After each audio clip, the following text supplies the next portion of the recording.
television. Tell them what... Here is Harlan Ellison. Where have you been all day? I was hanging out. I went to Bloomie's and spent a little bread, and it was a nice day. I had one of the pleasanter days. $337,000. Cute, ain't it? From ABC and Paramount. And Terry Keegan.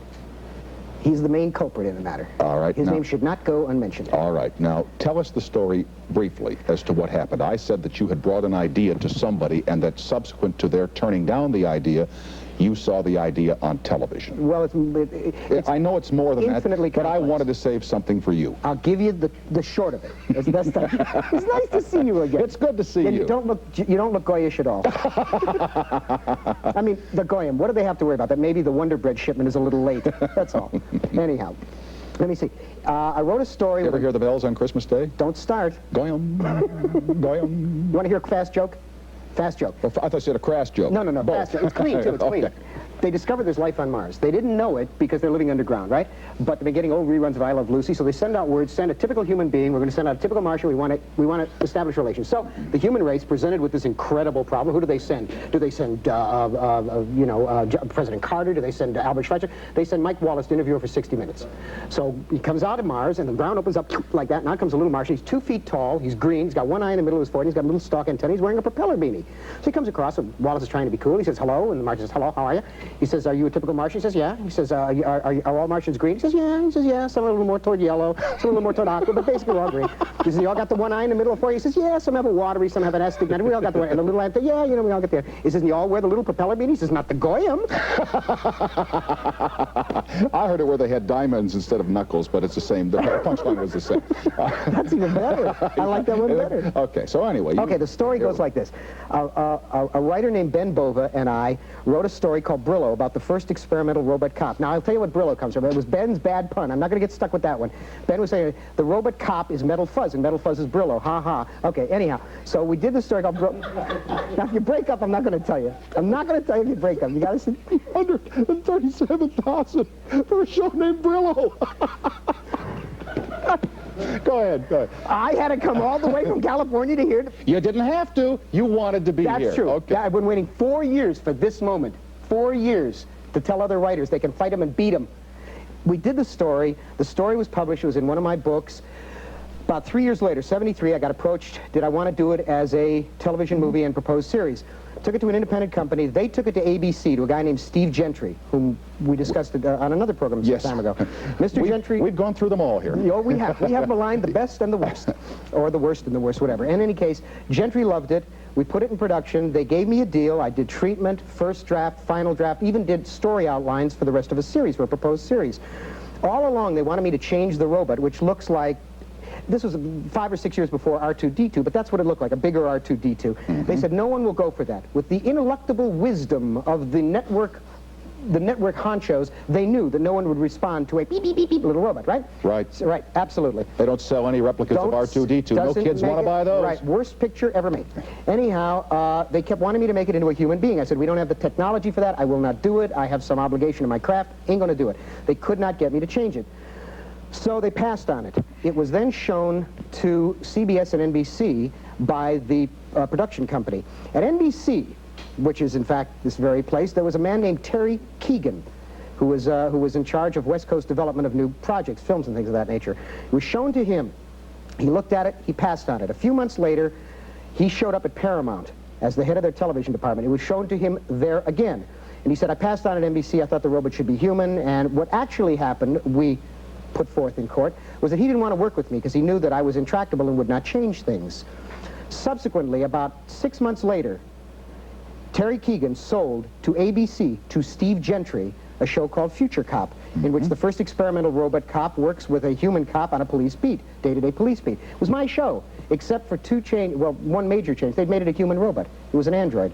When I saw it, I wanted to file immediately. My attorney said, forget it, man. He said, 90% of all plagiarism suits the plaintiff loses. Besides, these guys will kill you. You'll never work in this town again, which I've been, don't throw me in the briar patch, please. Everybody said, forget it. You can't fight City Hall. It was eating my heart out. I couldn't stand it. Did you see the episode on the air? Yeah. I mean, you knew it was coming, and so you sit down in your house and you watch it on television. Well, I had known about it first because I'd read a thing in the trade papers about it, and I said, that looks awfully much like Brillo, and it's the same people doing it who had done Brillo. So Yeah. they got to know the similarities. They should have at least spoken to me and said, hey, we're doing something like that. But they didn't. So, but I was put off by a guy at Paramount who was supposed to be a friend of mine. And he said, oh, no, it's completely different, completely different. And when it came on the air, I called him. I said, man, what is this? Why'd you tell me that? Well, turned out he was being a bit duplicitous with me, as it turned out later. Make a long story ridiculous. 2 years go by, the attorney wouldn't do anything. I paid money out, he wouldn't do anything, he said nothing could be done. Finally, I got so aggravated that my agent, Marty Shapiro, his wife had become an attorney by that time, and Judy said, we were talking about it one night, she said, come on over to our firm. She says, I think there's a guy there you may get along with. And I went over and I met a guy named Henry Holmes, Henry W. Holmes Jr., who is Zorro, man. Yeah. I mean, this guy is like Attila the Hun. He's dynamite. He's the feistiest attorney I've ever, I mean, we got along instantly. Okay. It was scorched earth. I mean, our fangs were dripping blood. I said, these suckers ripped me off. I want them. And he said, there's going to be a long, hard fight. Are you in for the stay? And I said, yeah. The firm wouldn't let him take it on contingency. I had to go out every weekend and lecture to make the money to pay the attorneys. Every weekend. 2 years after that, we're now talking 4 years later, we go into federal district court, and boy, they tried to muddy the waters. They did everything. They said that Ben and I had ripped off the story from Isaac Asimov's book, Caves of Steel. So we went to New York. I've known Isaac for 25 years. And Isaac, in his deposition, said, I've known Harlan for 25 years. He said, you don't steal from your friends. He said, and Harlan's many things, but he's not stupid. He wouldn't steal from the most famous book in science fiction. Of course not. Isaac's modest, but you know, the most famous book. Who do you steal from? Who do I steal from? I don't steal from anyone. I know you don't. I have money. I'm a wealthy Jew. I don't have to steal. All my life, I heard about the international Jewish money conspiracy, right? And I said, there's somebody out there who's got 2 shares because I'm broke. Now I got mine. And I got it from the Goyim, which is the best. Anyhow, so we went into court, and there were 8 people. It was a 6-person jury and 2 alternates. And I'll tell you, when I got in there, I said, I can't make it. I said, these are just average people. They're not going to understand these complex, plagiarism suits. I'll tell you, it's one of the most salutary things. It has reassured me about the American system of jurisprudence. These 6 people worked their backs off, and they really understood, and they worked and worked and worked at it, and they came in, and when they came in with a judgment for $337,000, which is the largest jury verdict ever handed down in a plagiarism suit in that town, the judge had a coronary. I mean, the judge was startled, not to mention what happened at ABC and Paramount.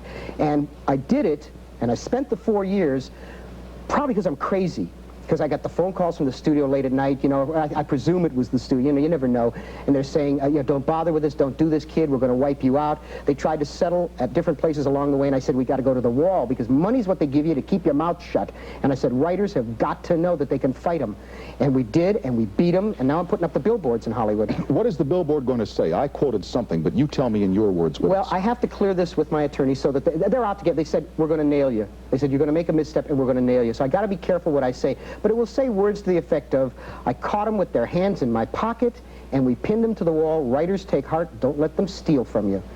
And that's what it's all about. You were quoted after the verdict was in as saying that there's a lot of plagiarism going on in the industry. Every day. Every day. How much is plagiarism, and how much is something that might be called just the coincidence of a creative idea occurring to 2 people at the same time? That can happen. That can indeed happen. And it does happen. There was another show on right around the time of Future Cop called Holmes and Yo-Yo, which was about a robot cop. But it was done by Leonard Stern, who had created Get Smart. And I knew damn well Leonard Stern didn't have to steal from me. And besides, he based it on something that was in the Get Smart series.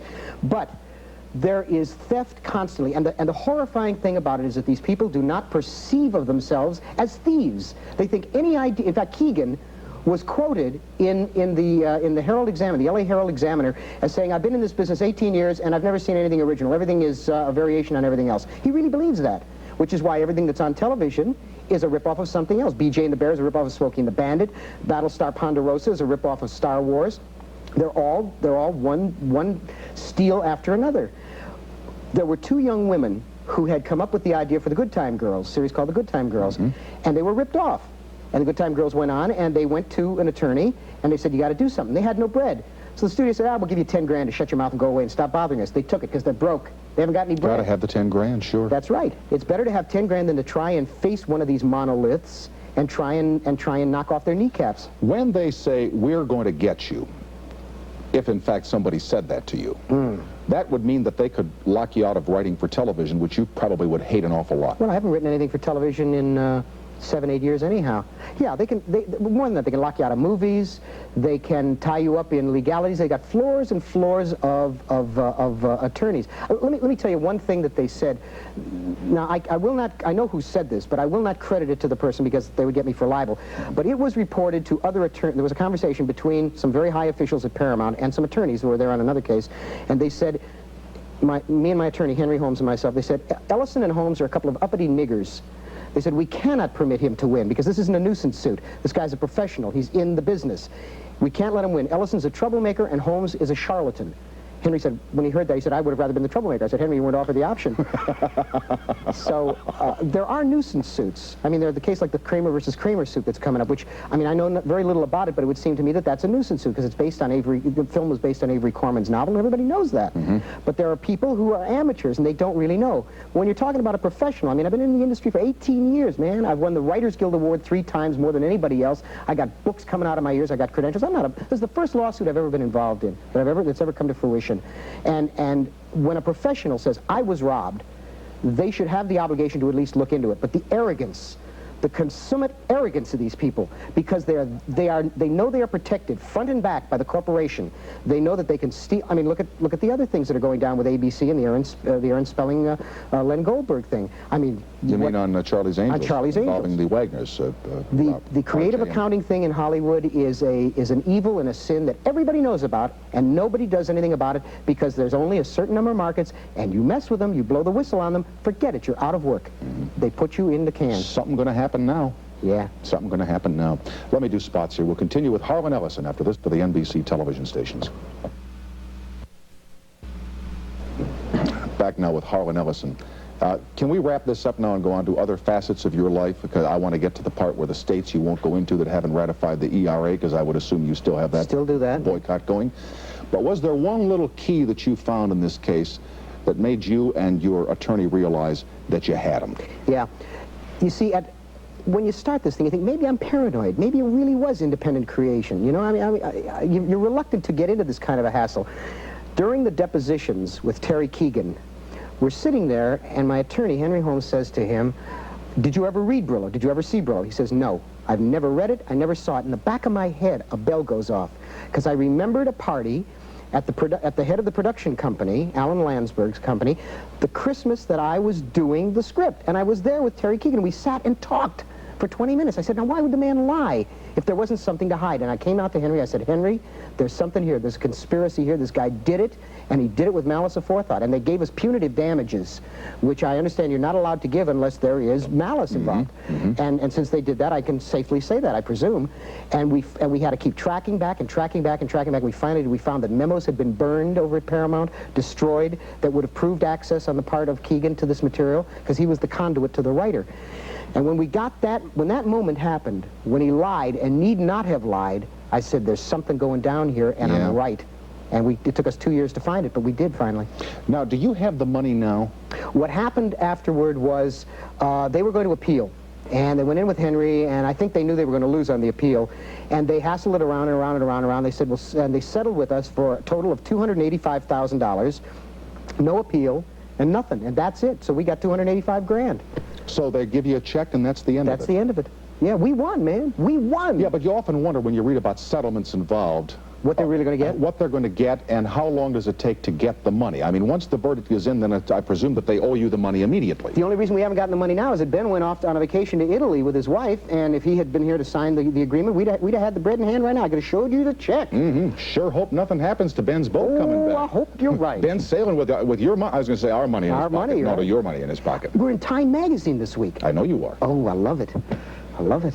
I can't help it, man. The Harlan Ellison story. I feel like starring Harlan Ellison, written by Harlan Ellison, conceived by Harlan Ellison. It's so good to buck them, Tom. I mean, to take them on and beat them so bad they're really hurting. I mean, there's no way they can weasel on this sucker. We got him.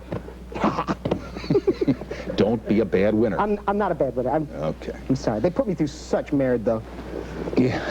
I remember the last time I was not allowed to say the other word, and you said merd was okay. Merd is okay. Okay. Now, what else is going on with you? Who else are you mad at these days? Well, I'm not really, you know, I'm still doing the ERA thing, and I'm still writing my books. I got a new book coming out in November called Shatter Day.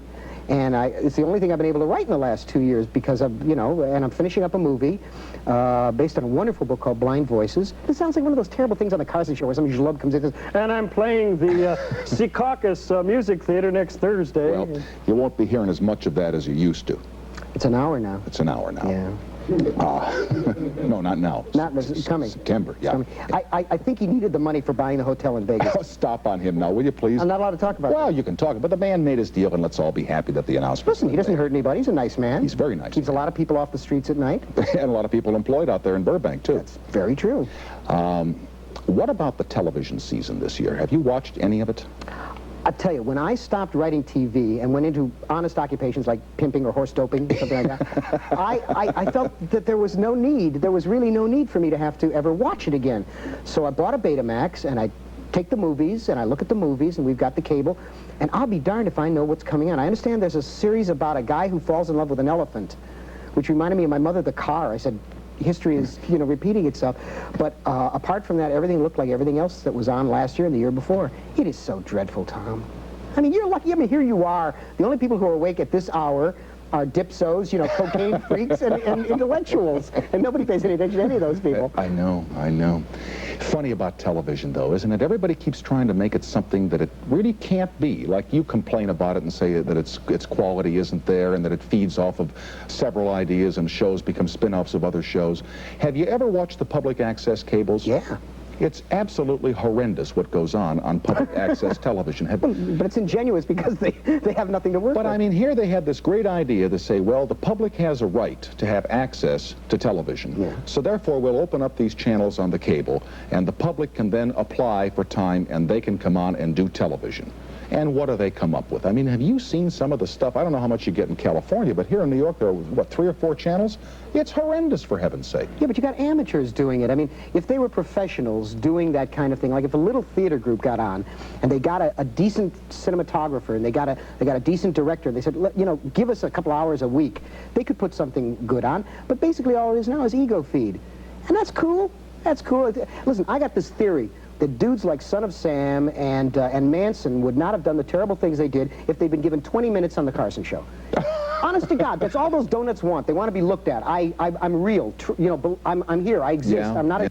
Believe I'm real. You give them 5 minutes. You sit and talk to them the way you're talking to me. Their reality is substantiated. They don't have to go out and murder anybody, rape anybody, kill anybody. I believe that's true.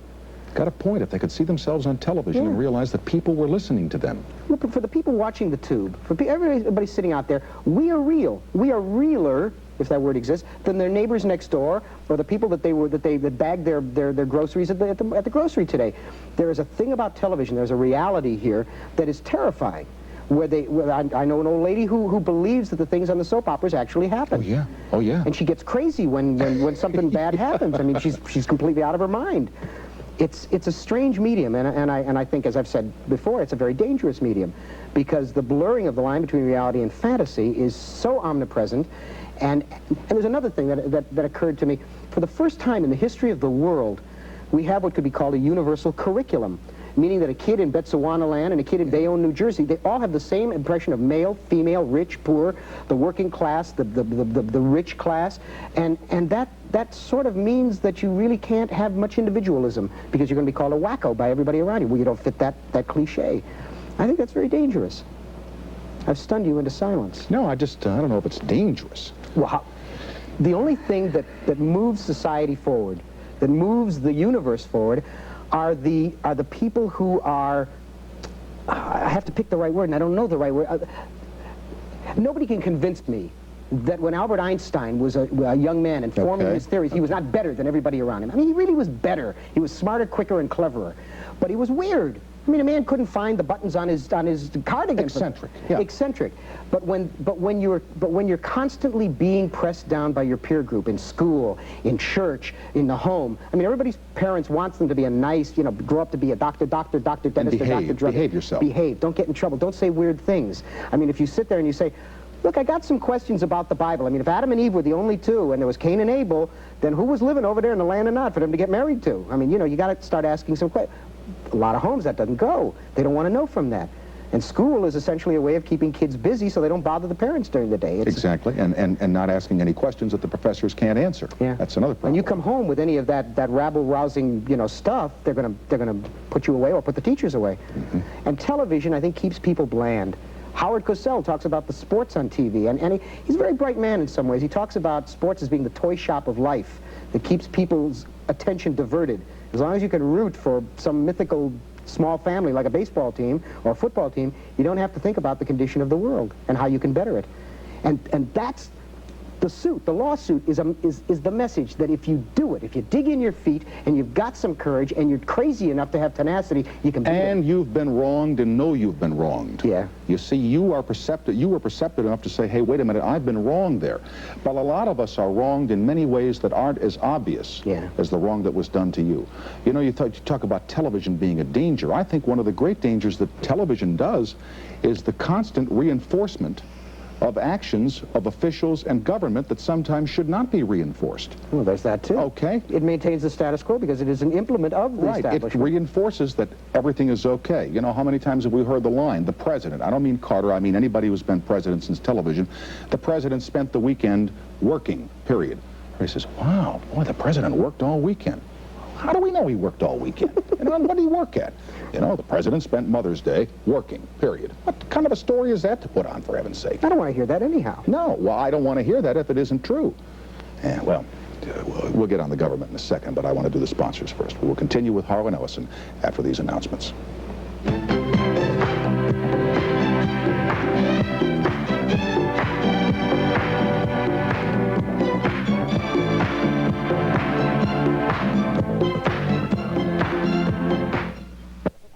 No. Okay.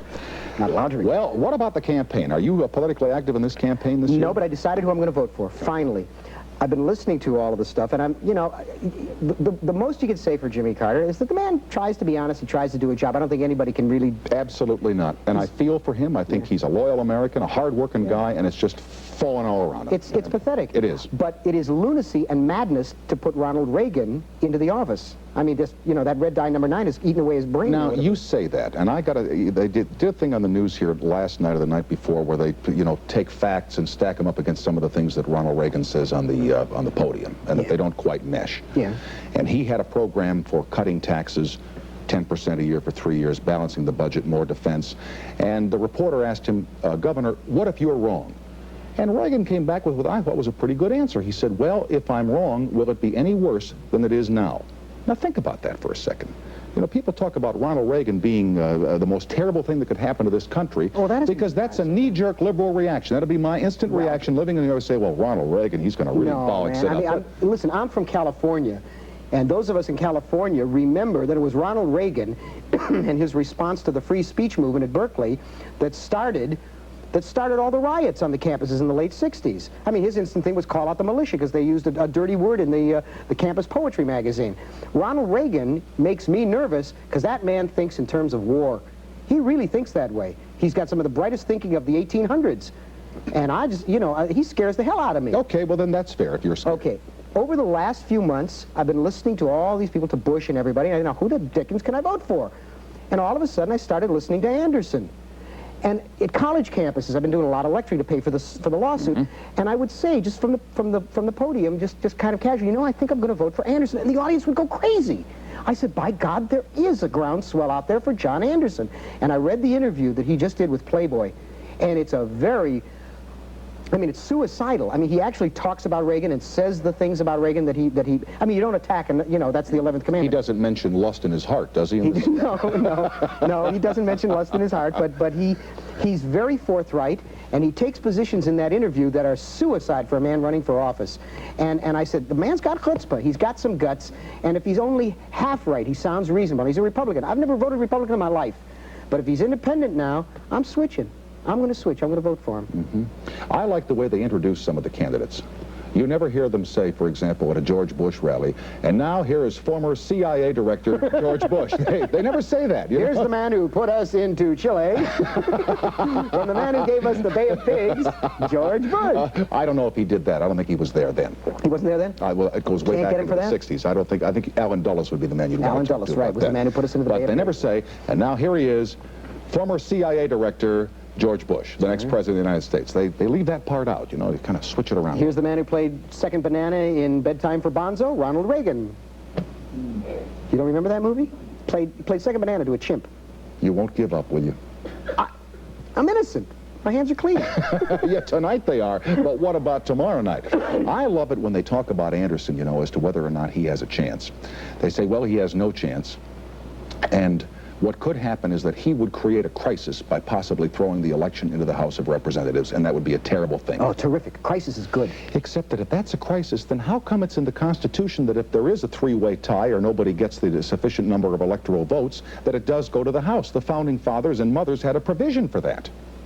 That's what it's all So about. why should it be a crisis now that it would be the most terrible thing if it ever happened? They said Prop 13 was going to be a crisis in California. We sailed through it without any problems. I mean, you know, everything is exactly the way it was before. We got all the services. Maybe a few people had, you know, got kicked off the payroll. It was a terrific thing. Howard Jarvis was a hero. The same thing will happen. We'll work our way through it. And I think a good crisis every once in a while in this country will keep our blood circulating. I mean, God knows we have to atone for Vietnam somehow. I'm all in favor of a good crisis. How's the ERA going for you? Well, it's not going for me. I do very little. I'm a peon in the fields. It's, you know, it hasn't gotten any further. They still got it stopped in Illinois, and they got it stopped in all the southern states. It's really sad. See, that's another thing I like about Anderson. Anderson's for the ERA.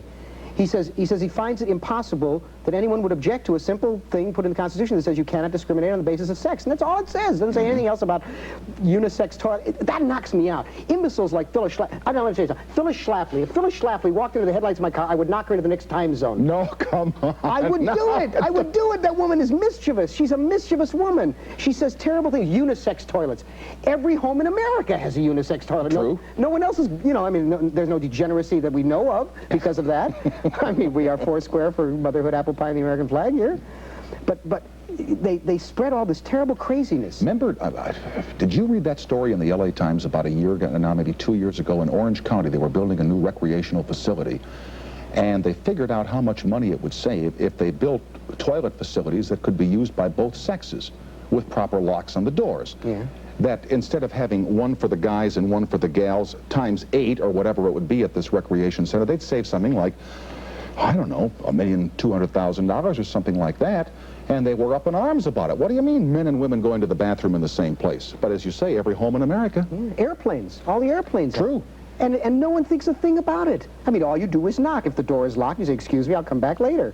You know, that's sense. God, we're so rational. Why are there so many cuckoos in the world? What's funny is they think we're nuts. There are people sitting out there saying, those degenerates, those monsters. Want to go in there and watch other people in the bathroom. One of the least appetizing sights in the world. Don't even, no. Second only to watching people eat. Say it not. No, say it not. I'm not going to say it. Don't do it to me. I'm not saying it. But Okay. that is second only to watching people eat. You go to Nate and Al's Delicatessen on Sunday morning, you want to revoke your mouth. Honest to God, you want to forget it, watching people eat, and sex. Sex is the third thing. I mean, do you ever see people, well, of course you've seen, everybody's seen a porn film at one time. The positions are so silly. I mean, it is to giggle. It is to laugh. If you could see, the people who watch in mirrors knock me out. How could they watch without breaking up completely, falling on the floor? It would destroy me. Right. Plus, I close my eyes, I don't want to know. yeah, right. Except, what was the great line Dick Martin had? I won't even say the great line on the air that Dick Martin had because it's a little bit off color. Thanks for coming in here tonight. Thank you for having me. I want to talk to Carol Ryder and get my future in order, you know what's coming up. I think that's necessary. Yes, it is. I mean, yeah. Can I go to the hills with you with the double aught? I got the blue bedroom is ready. If you ever need a place to stay, you know that. Okay. Absolutely. And save the money. I'm going to. All right. Yeah. Thanks, Harlan Ellison. We will continue after this now for the NBC television stations and tell you about the rest of the week.